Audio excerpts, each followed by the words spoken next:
อ้าว สาธิตต่อเนาะการปาดยอดเม็ดพันธุ์เนาะปาดยอดเม็ดพันธุ์ปาดให้มันหนาเท่าเดียวเนาะเพื่อว่าบ่ให้มันขึ้นเนาะ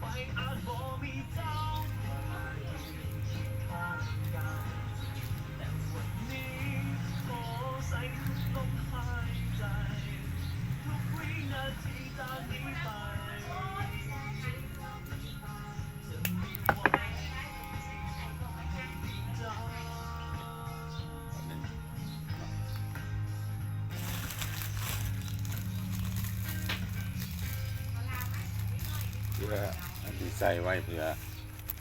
ให้อุณหภูมิของข้างในให้มันเอาเนาะมันค่อยจับดีแล้วก็บ่ให้อากาศบ่ให้ฝนคือบ่ให้น้ำคือเวลาอดน้ำเยอะไหมเนาะอ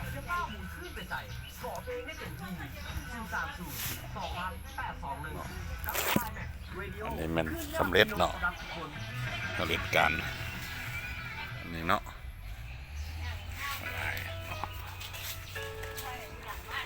เขาก็เห็นได้หลายอัน